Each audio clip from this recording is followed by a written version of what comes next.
Ladies and gentlemen, it is time for the MKX Pro League Season 2 Finals presented by Xbox Fatal 8. This is it. 8 players remain, and the top 4 will be taking home some nice chunk of change, I believe. First place taking home $60,000, second place $25,000, third place $10,000, and fourth place $5K. Brian, we have had quite the tournament today. Yeah, I don't think anyone was excited. I don't know. I didn't hear it. Yeah, it's been unbelievable. There has been upsets and just players that I didn't expect to see a lot from have just been killing it. Sacron, it's been absolutely ridiculous. But let's talk about our top 8 right now. So in winners, we have Sonic Fox, Biohazard, Wound Cowboy, and Scar.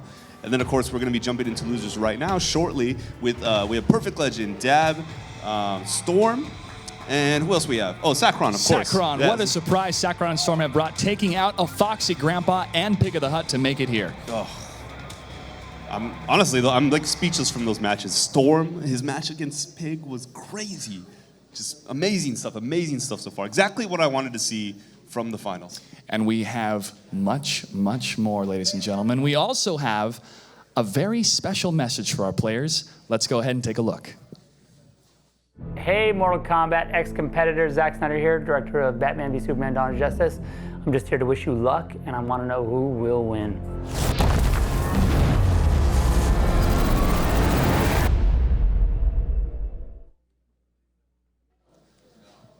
I'm geeking out. That was awesome. Thank you, Mr. Zack Snyder, director of Batman v Superman: Dawn of Justice, coming out in theaters March 25th. And let us know who you'll be rooting for in the ultimate fight by using hashtag #WhoWillWin. And also on Twitter, you can use the hashtag Batman or hashtag Superman to take a look at some awesome emojis during that fight.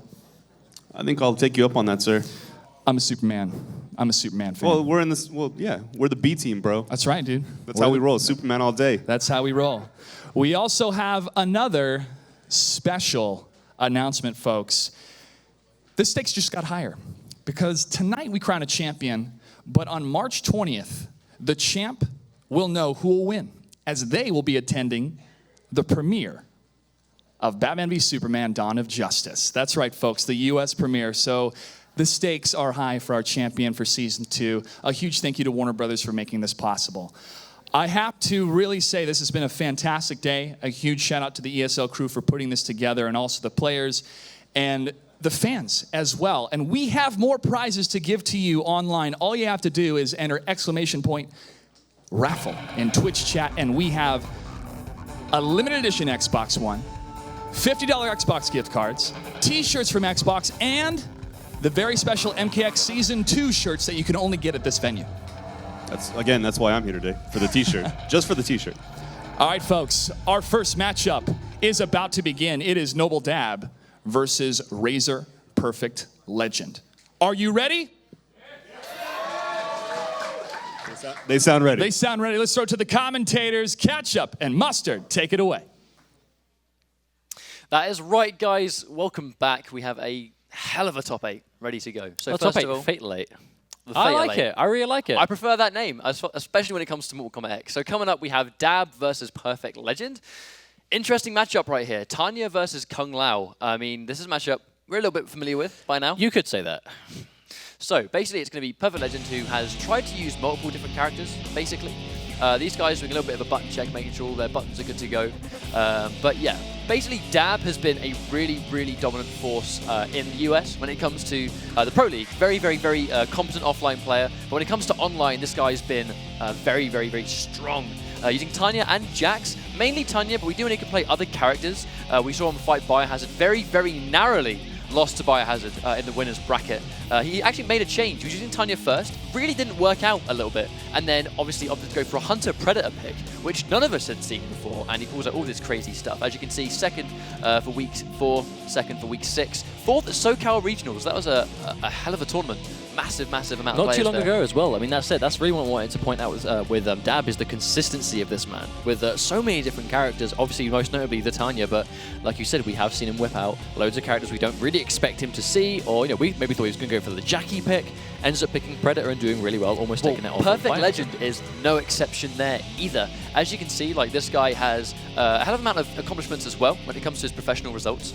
But basically, he is known as a Kung Lao main, but has kind of used other characters in tournament. I guess when he thinks the matchup dictates it, but even earlier on we saw him use a Displacer Raiden. Displacer Raiden you don't really see much of at all, and he picked it out. Pulled off some really cool stuff, showed us some stuff. Unfortunately, didn't quite do it. But the fact is, this guy can play multiple characters. Even though I'm no doubt going to see this Kung Lao going for Tempest. No real surprises here. Now, it seems... Oh, yeah, check's already done. It is seen to be that Kung Lao does do very well versus Tanya. The Wrecker pressure, which is seen to be really, really dangerous, basically. The Meteor Burn spin does seem to be like a universal answer for that pressure. It's just a risk. Obviously, Tanya can still bait the armor. She can bait the spin, but at the same time, there are certain areas where Meteor Burn spin will punish her stuff clean, where she can't normally be punished by other characters. Oh, nice anti-cross-up. That's something Dab's been doing all day, is just using that low drill to anti-cross-up. And it does launch if you Meteor Burn it, so really well. Let's talk about that backdash read on Wake Up. Going straight into the Meteor Burn Tonfa Chuck, just to make it come back, knowing that PL was going to go for a backdash. Here comes the corner pressure though. PL hasn't got much life, but don't count him out. That Tempest pressure is no joke. Well, let's just not forget, guys and girls, this is lower bracket action, so the loser of this set will be eliminated. This is their last chance. If you lose this set, you're going home, and you're not in the money. Well, that's it. Like, it's a top 4 payout. Even though top 8 is a wonderful achievement, top 4 is where the money isn't. So the top 4 is really what you've been spending the last 8 weeks striving to achieve. Unfortunately, Perfect Legend does actually press a button after that, so normally the Orbiting Hat is minus. Basically means that you can't move before the opponent can. You're not unsafe, but you can't move. If you press a button after that, they do something really quick, like that Tanya back one, you're in trouble. Oh, wow, what a waste of bar! It just throws the bar away by complete. I mean, obviously, no, he must have predicted something else, but Dab really with the Tonfa toss just right there to waste the bar. Oh, anti-cross-up again. Dab on point with those today. Dab's also been really on point when it comes to the anti-air low drill. I mean, the Meteor Burn, it's going to take up any jump in they go for and lead into a full combo.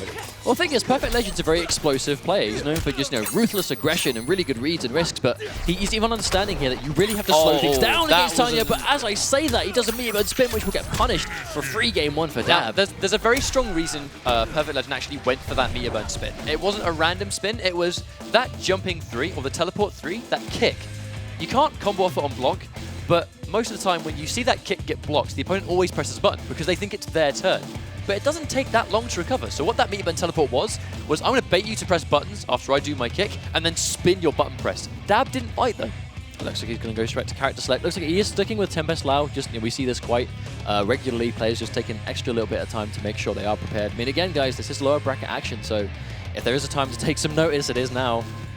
If you have that time between matches, then why not? I would definitely agree with just taking a little moment to think about what happened, especially if it's like not a complete wash. When there are certain things that you could do differently. We haven't really, the thing is, it's mainly been a battle for the neutral and reacting to what each other is doing. We're not really seeing much Tonfa pressure, which is what we normally see from Kobujitsu. And at the same time, Perfect Legend's not really able to really get in. I mean, Dab's doing a really good job of just putting up this brick wall. There's that anti-air on reaction, big damage. Clean 24% damage. Oh, tries to bait out the anti-air. Waste of a bar too. Again, uses the bar, tries to anti-air. Predicts the anti-air and teleport, but unfortunately will get punished anyway. I love that bait as well. Again, not working out. Does get that though. Good conversion. Doesn't drop that 2-frame link. Here we go. Corner pressure. Nice damage because that started from a teleport. 39%. Big damage. We've seen the corner pressure. Oh no, he threw it all away by jumping in. Very unfortunate there. Dab taking full advantage of that. That's it. Dab's ready for it. There has not been a single jump in that he hasn't managed to drill if he's got meter. PL. Dab's not the only one ready for jump-ins, evidently. Oh, does drop the double dive kick. That's going to suck. He's going to go for the plus frames. Guarantee the down 4. He's going in. Nice. NJP going to convert off that. Good meterless damage on that. That's going to be 30%. No bar into guaranteed orbiting hat. Because NJP blocking, tries to predict some armor. Oh, Dab uses it as a nice opportunity to just get out of the corner. Totally ready for an anti-cross-up spin, but the good thing he didn't because Dab did go for a teleport. Oh no, bad spin. Oh, no punish from Dab. Very bad right there. Still has a bar of meter to work with. Going to stagger it again. And there we go. There's that 50-50. That string normally ends in overhead, but you can use the Meteor Burn drill to go for the low, but doesn't matter. PL lives the fight. He's managed to fight him off. Has his way out of the corner. Has Dab in the corner with no bar. Oh, catches him. Doesn't confirm. Probably not ready for it to hit. There's a down 1 again. Counter poking. Oh, instant dive kick, but not ready to capitalize. I don't think anyone on the planet would have been ready for that overhead to hit, especially seeing as she did it after using a teleport. Nice jump back. No punish. Very unfortunate. You can totally tell what he tried to do there. Oh, gets rid of the orbiting hat again. Just not something that's going to work from full screen, it seems. I think he's trying to set up the orbiting hat to give him teleports. That was a really good teleport, though. Using the teleport, it has a really slow startup, but some environment interactions uses the Meteor Burn to get more combo damage. Hard knockdown, 44%. There we go. Here comes the orbiting hat. Nice backdash. Tries to dive kick. Gets hit by the string anyway. Oh, he's the block down for. Oh, wow. Teleports away to keep himself safe. Oh, fantastic teleport. That should wrap things up. Metevan spin. He does drop it. Very unfortunate. He's going to get hit. No. Wait a minute. Only a real master, as they say. Oh, there we go! That was so smart. Fantastic read there from Perfect Legend. I'm going to go learn from this. I'm going to go for a teleport. You're going to try and punish it, and I'm going to spin you and take you out. That was a wonderful read. But the thing is, that's going to fluster you. I mean, I know Dab's got quite a lot of mental fortitude as a competitive player, but at the same time, if something like that happens, if a punishable move just goes right in front of your face, and because your punish was so late, you got hit by armor after it. Absolutely stunning stuff. But that's the kind of play that Perfect Legend's known for. Like, it's a great read, but it's not really a surprise to see him do stuff like that because he's just been a solid competitor for so long, especially in MK. Perfect Legend is definitely not a safe player, but speaking of safe, unsafe teleport, neutral jump punch for a clean punish. Lovely use of the string just to reposition. Call it the back scratcher, going to send him to the corner. Oh, wow, nice confirm for Perfect Legend. He's got a good amount of stamina. That's going to be a full run cancel, full combo, double dive kick. I think that's done for a little bit more corner carry into like an early knockdown. That combo would have killed Perfect Legend, so he decides to break to keep himself in it. Whips the dive kick.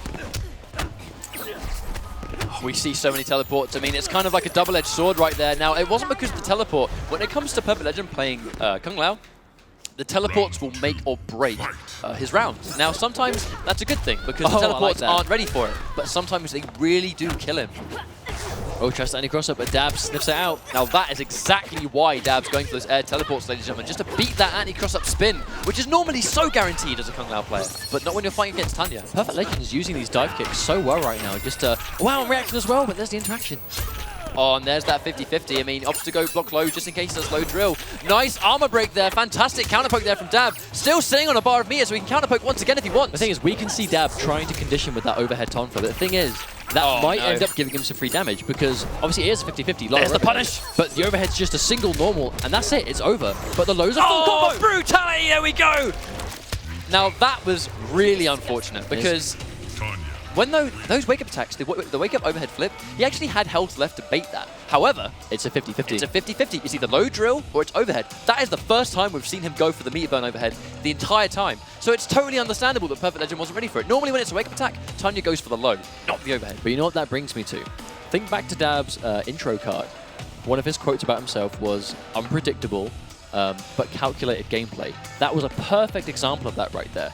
We understand waking up in that situation, risky, both options, unsafe on block, but it's a 50-50 and he has no health left. If there was one time your opponent is going to be flustered and maybe 50-50 is the last thing he's thinking about, it was then, and Dab knew that. Let's not forget, on the world stage, when there are big money on the line, everything is there.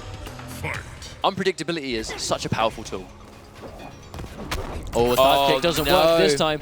That's a bad start to the set. I mean, there's the grab, and that's the mid-string. Can't neutral crouch that. Oh, wow. There's that dive.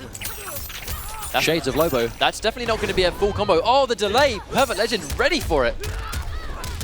Nice damage to keep that corner on 36%, but jumps himself in, but gets the hit, so it won't matter. Now, if that jump in was blocked, that would have been highly risky, but fortunately, it's going to pay off. Oh, I love the jump into nothing, almost baiting the teleport attempt. I mean, a life lead for Perfect Legend, but not that significant with the amount of bar that Dab has available to him. But this matchup seems like there's not very a strong sort of sense of they're both kind of bobbing and weaving. They're all doing something, and the opponent is literally just waiting for that to react to. There's a lot of reactions here. There's a lot of predictions, and just trying to force moves out of each other. Dab's waiting for the teleport. Perfect Legend's waiting for those wreckers. He's waiting for those, those air teleports. It's just, and I see the buffering of the projectile. Just try and get potentially like a teleport out of Perfect Legend.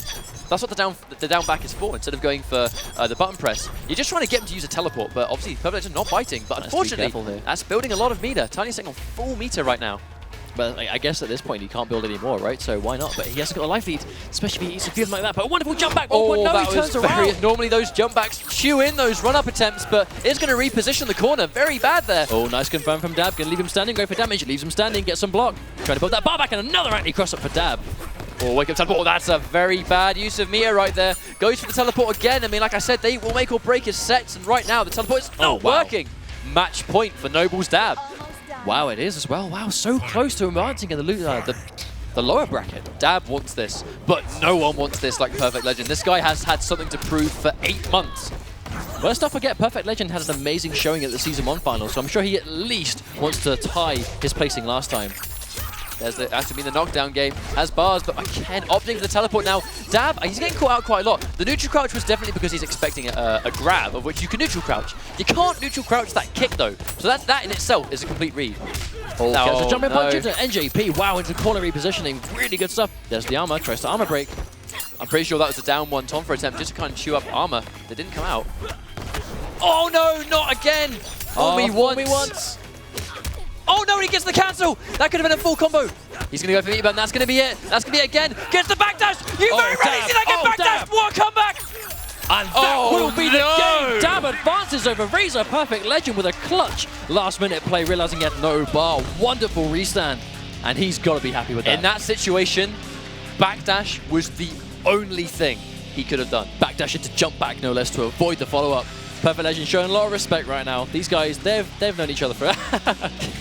Oh, my word. No, he takes it as well. Now, what happened right at the end there was the backdash, the invincibility frames, or just simply being able to move out of the way of that string was the only thing Dab could have done to avoid taking guaranteed chip damage, which definitely would have lost that set. But it wasn't just backdash, it was backdash into a jump back, which would then punish the rest of the string. There's no reason Perfect Legend wouldn't have committed to the whole string. If it worked, he would have got a full combo.